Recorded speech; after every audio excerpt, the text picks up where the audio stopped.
highly touted bantamweight prospect, but possibly flyweight, Mitch Raposo. What's going on, Mitch? What's up, man? How you doing? Good, man. Now I was looking at you and your past, and I saw that you had to make a choice. Like Brian Ortega, either go to college or or pursue MMA. Was that a difficult choice for you? Nah, not at all. I've been doing this since I was a little kid, and going to high school, and I was really good at wrestling, so the option of wrestling college was there. And then I ended up getting pretty hurt going into it was my junior year. I messed up both my shoulders pretty bad, so I missed states again.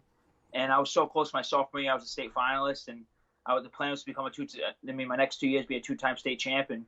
If I had the opportunity to wrestle in college, I'd be stupid not to do it. It's a good experience, and I'm really young, but it didn't work out that way, and I think it was all for the best. And I think it's my time to go into kind of MMA, and I think that should be my main focus. Any non-believers at that time like pushing you away from that and saying, hey, maybe you might want to go get a desk job or get you a 9 to 5? Yeah, man, like especially growing up, like you see kids and like it's so funny, man. And I don't hold no resentment towards anybody. If I just heard some kid at 14 years old saying he was going to be a professional athlete and he was going to be a world champ, maybe I wouldn't really believe him either. But even my own friends, like in high school, I some of my best friends, I've had the same friends since I was a little kid, and they tell me all the time, like, I wasn't really sure, you know what I mean? Like they admit it to me, and it's not about that. I feel like someone who's really going to make it, you only need to believe in yourself, and that's what makes me like, it honestly makes me really happy. I've seen some of the kids, like even the teachers, and now they all follow me and they support me, and there's no hard feelings, man. I get it,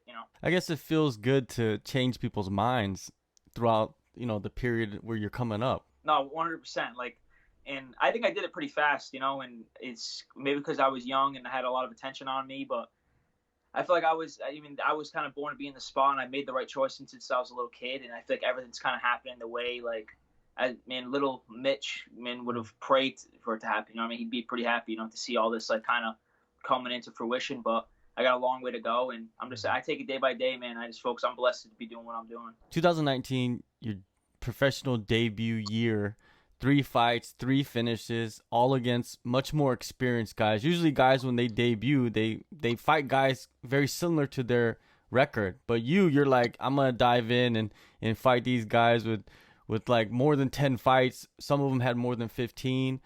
Throughout that last year, what is the highlight for you? I would say probably my third pro fight against Zach Burhans.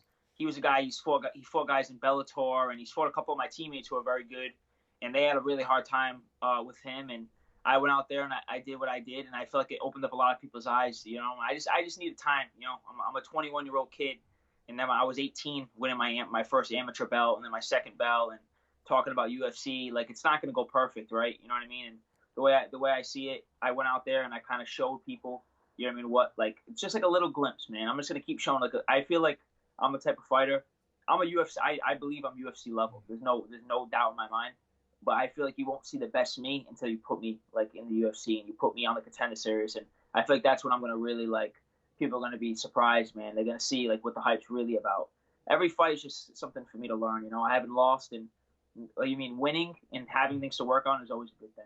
From the beginning, do you think a lot of fighters don't have that mentality of being ready for the UFC, and that kind of delays their growth? Kind of. I have a weird kind of upbringing. Like, I come from, it's weird, right? Like, when I was 12 years old, the generations that I was around, some of the pros, like, you hear of, like, pros in the Northeast now, like, Saul Almeida, and, Darren Mima, even Rob Font was a pro when I was a little kid. I heard of Rob Font's name at CES and stuff like that. Like, so I feel like I'm coming up in, like, different generations where my kind of maturity, my belief is I went through the stages a little faster, right? And I've been doing this for almost 10 years now, and I'm just ahead of the game, I'm as good as the UFC guys because I was 12 years old, 13 years old, 14 years old, missing school dances and thinking that I was doing, just doing anything I could to be the best, So I feel like it's rightfully deserved, and it's definitely different, Not everybody has the same kind of upbringing that I have. for a young guy coming up in a sport, it's just like any other sport. I feel like people think like MMA is so different, but for basketball players, for football players, they're making the same sacrifices as you. They're missing the school dances, they're missing the parties because that's what they have to do to get to the NFL, get to the NBA or wherever, and you yourself to the UFC. Yeah, 100%. You know, I remember being in high school, and I tell kids now, you know, I'm from a small city, you know, I'm in Fall River, Massachusetts, and I feel like we have so much potential in our city, and things just don't kind of like people make the wrong decisions, things happen, and ever since I was a little kid, I've kind of always wanted to like be like the exception. You know what I mean? I'm gonna make it, and I ain't gonna screw up. I ain't gonna stop partying. I'm gonna have the same focus, and I just feel like, you know what I mean, I'm the guy to do it. You know, staying focused on the task, and I have all my whole life to drink a beer, dude. You know, like I want to be like on ESPN. I want to be one of the best guys in the world, and that's what matters to me. I have my whole life to drink. I'm gonna have a nice house, a nice family, and I can have as much beer as I want, dude. It's not the time right now. Well, you could be popping champagne on Yeah, ESPN. That's much better, right? yeah. So this year you're in like rare company. This year you got to fight, you know, your fourth professional fight late January, Cage Titans 47, but you've had like a couple opponent changes throughout that before that fight even happened. It was crazy times. What's the backstory to all the changes that happened? I can't like you were saying it earlier in the interview. Like I'm fighting guys with so much more experience than me, and like this, it's a process. You know, you go. I'm a top prospect, and you can't. I've been trying to fight the best guys, but you do got to build me a certain way. And at the end of the day, I can't even fight the guys who are 2-0, 3-0, 6-2 because they don't want to fight me. You know what I mean? Or if I had last card, I had 4 people pull out on me. I went through 4 opponent changes in 3 weeks. So that's it. Kind of. I mean, it was definitely a big learn for me. You know, Tyson kind of told me, you know, like 3 days before the fight, I had the biggest kind of opponent of my life, and it was gonna kind of stamp me. And it was, you know, he had a great record, very experienced, and he pulled out 2 days before the fight.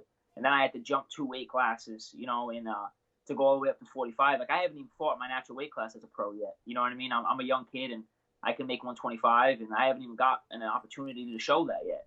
So, you know, it's taken day by day, workout by workout, and I'm kind of just this whole quarantine has even helped me with just kind of staying focused on like I feel like I was young, so I'm always looking for like the next. I want to fight this guy, like just get to prove that I belong in the UFC and stuff. And I just feel like this is it's good to like relax. And I feel like January really showed me that I can't control everything that's going on. I just gotta.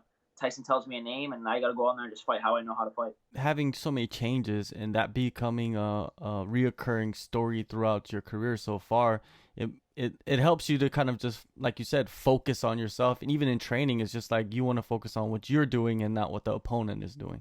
Yeah, for sure. And it's like even it honestly sucks. I just want to earn my shot. You know what I mean? And like I know how the sport works. Like growing up, being I mean you got to earn you got to kind of. I'm a 4-0 kid, and like the MMA junkie top 10, you know, like I made the list, and like if you're gonna ask me if I think I deserve that, I guess I deserve it because like how hard I've been working. But like if I'm going on off paper, there's so many more guys who have done that, like more deserving things than me.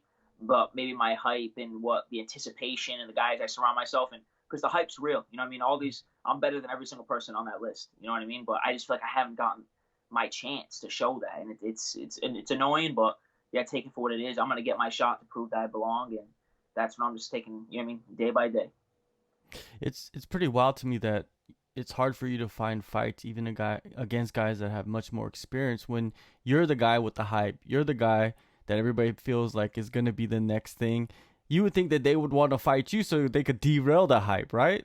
Yeah, I mean, I don't know what it is. It's like it's weird. I haven't gone through this before, and I feel like I'm like, dude, like I don't even know why these guys are like pulling out. Like they haven't even seen like how good I really am yet.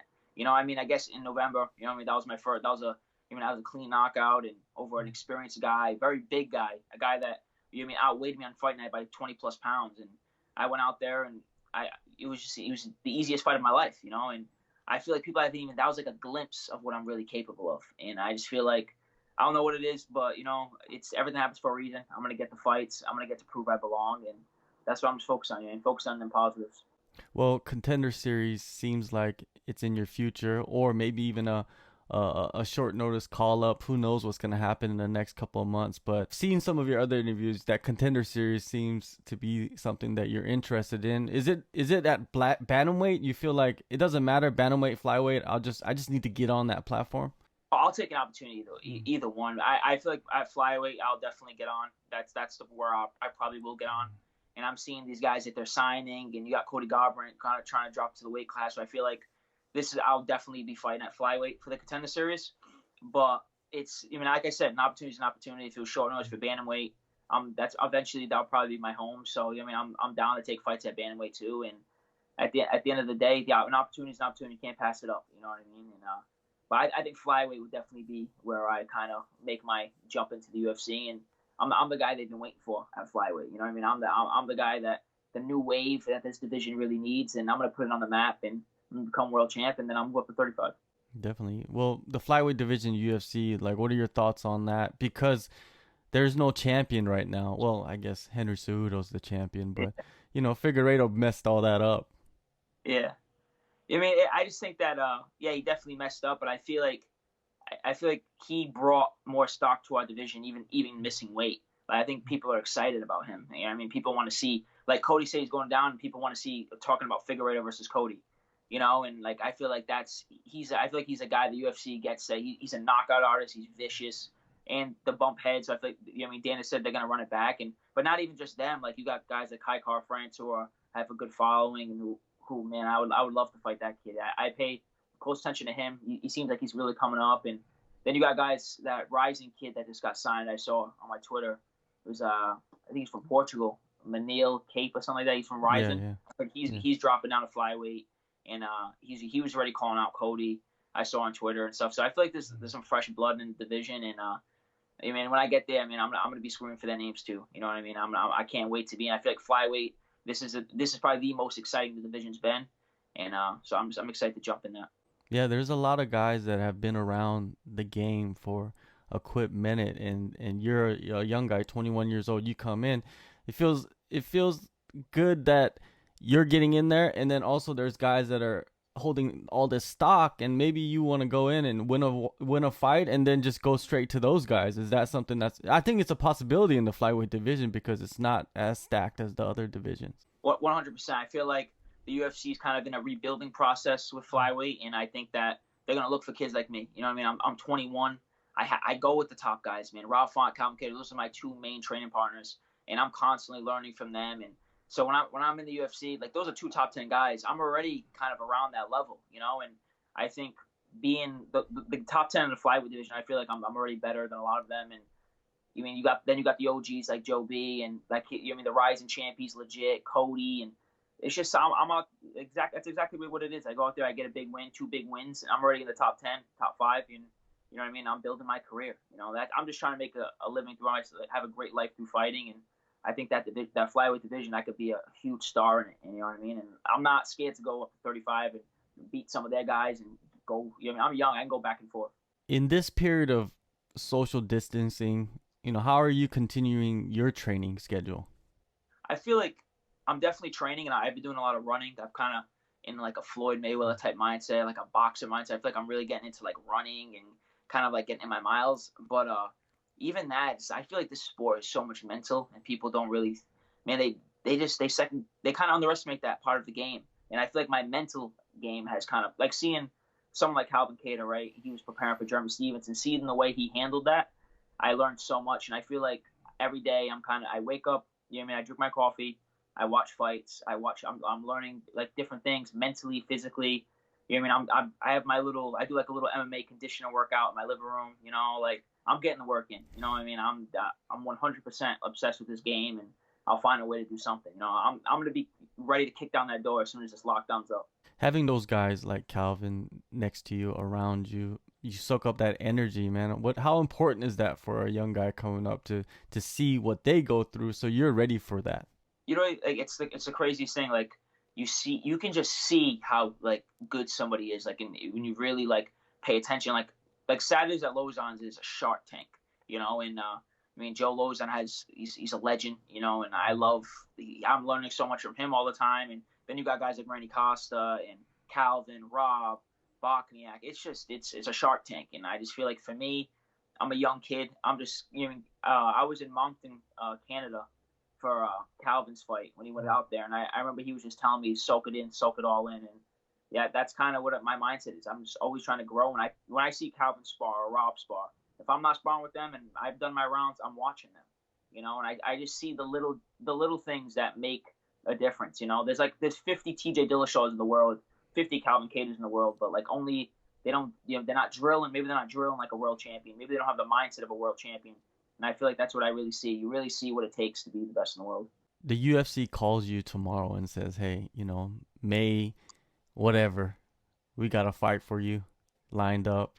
You going to go fight during this period of the coronavirus? Is that something that concerns you, or do you trust that the UFC is going to put in the proper procedures to make everything safe? I'm fighting, Mm-hmm. I 100% I'm fighting. I just feel like it's, yeah, I as long as obviously health is a concern, and I get that. I just feel like we're all on the same playing field. Will it be the best camp I've ever had? No, obviously not. But I feel like we're all on the same kind of even playing field. So what's it really about, right? It's about like who wants it, who's sharp mentally. And I feel like if they come at me with an opportunity, I'm saying yes. I'm gonna go out there and I'm gonna fight my ass off, and I'm gonna get another opportunity. That's the way I see it, and everything happens for a reason. So if I'm getting that opportunity, I'm damn well taking it. All right, man. Well, I'm excited for you, Mitch.